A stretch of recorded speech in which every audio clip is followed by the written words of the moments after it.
Dealings with the Dead, number 82. Sentenced on the last day of October 1819 to be hung on the 28th of January following, the Burns were remanded to their prison and put in irons. From this period, their most authentic and interesting prison history is obtained from the written statement of the clergyman who appears to have performed his sacred functions in regard to these men with singular fidelity and propriety.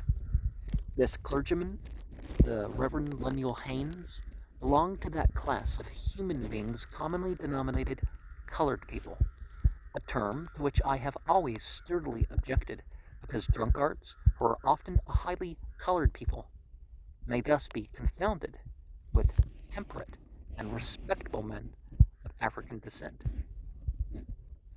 And it's usually not necessary to list someone's color off when talking about them anyways.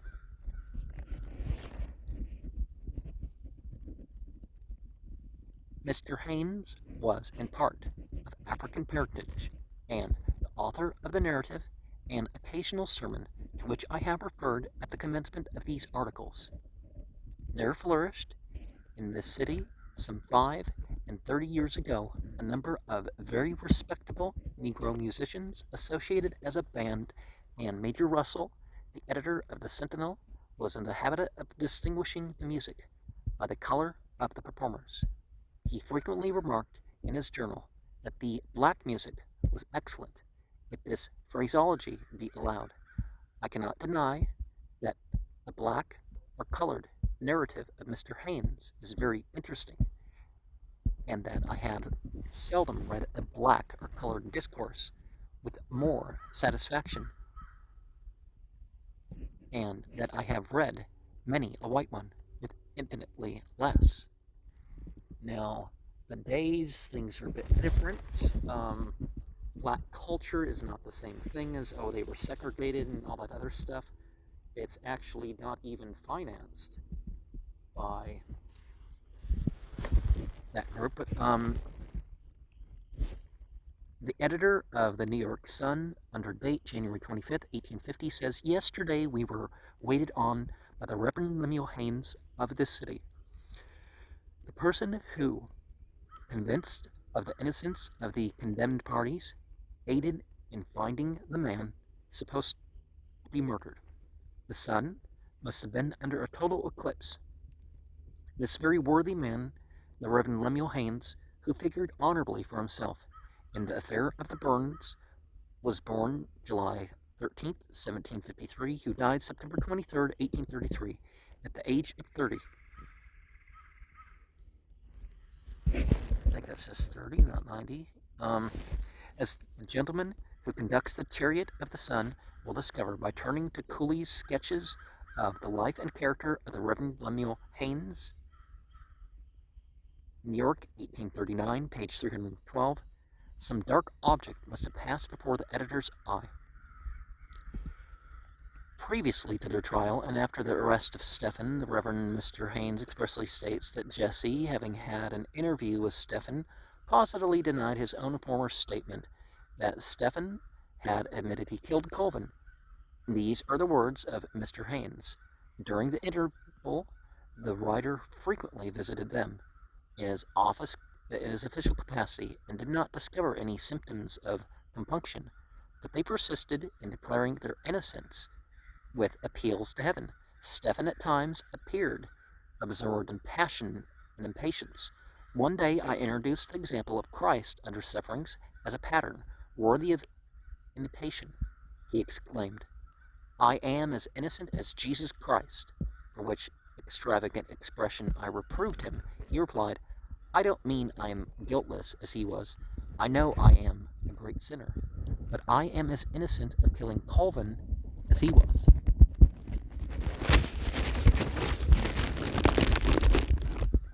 The condition of the Burns immediately after sentence cannot be more forcibly exhibited than in the language of this worthy clergyman.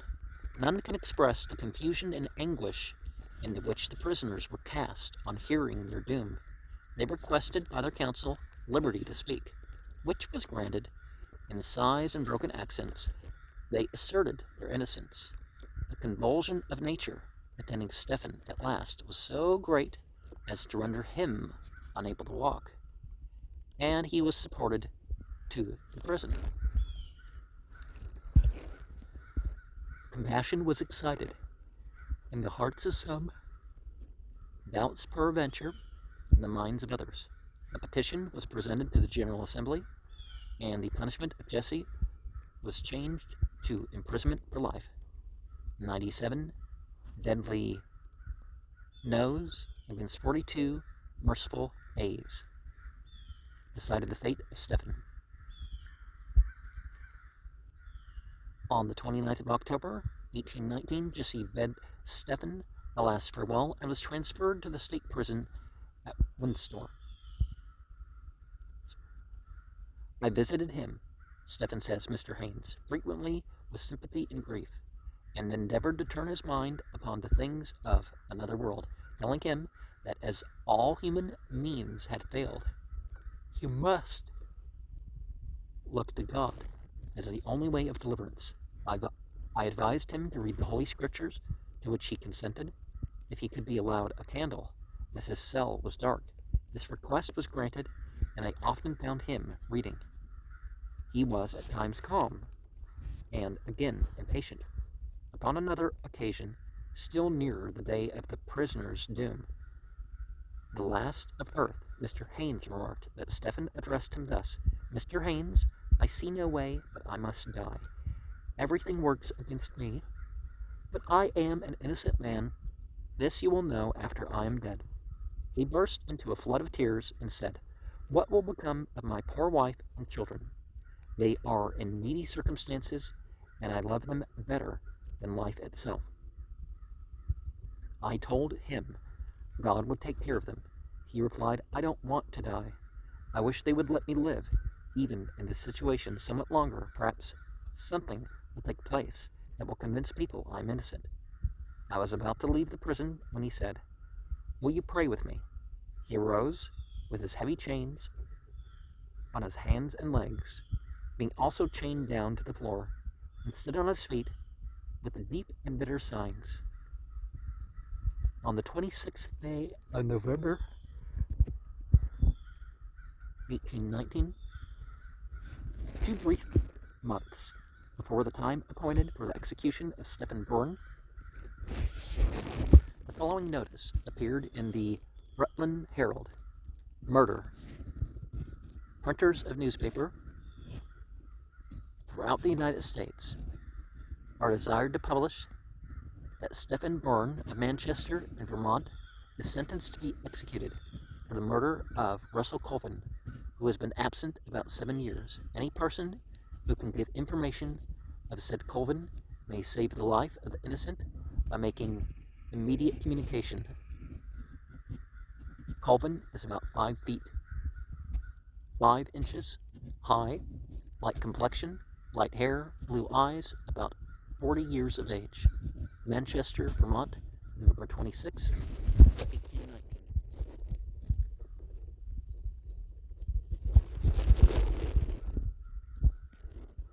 This notice, published by request of the prisoner, was doubtless prepared by one of his counsel. By whomsoever prepared, it bears, in its very structure, unmistakable evidence of the writer's entire confidence in the innocency of Stephen Bourne of the murder of Russell Colvin. No man who had a doubt upon his mind could have put these words together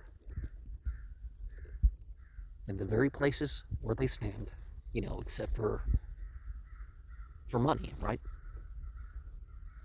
Had it been otherwise, some little hesitancy of expression, some conservative syllable, one little if, ex abundanti cautela, shelter the writer from the charge of a most miserably weak and merciful credulity, would have characterized this last appeal, this short, shrill cry for mercy, as the work of a doubter and a hireling. There may have been a few whose strong confidence in the blood-guiltiness of Stephen Bourne had become slightly paralyzed by his entire and absolute retraction of all his confessions made before trial. There may have been a few who believed that they themselves might have confessed, though innocent in the same predicament, assured by the squires, the magnates of the village, whom they supposed powerful to save, that no doubt existed of their guilt, that they were gone geese, and who proffered an effort in their favor to save them from the gallows, if they would confess the truth, which truth could, of course, be nothing but their guilt. If they would confess a crime, though innocent, they might still live. If not, they must be deemed liars and murderers, and die the death. The prisoner Stephen Bourne, even supposing him to be innocent, but of humble station in society, and of ordinary mental powers, oppressed by the chains he wore, and more heavily by the dread of death, clinging to life, not only because it is written by the finger of God in the members of man, that all a man hath will be given for his life, but because, as this statement of Mr. Haynes convincingly shows, poor degraded outcast as Stephen was,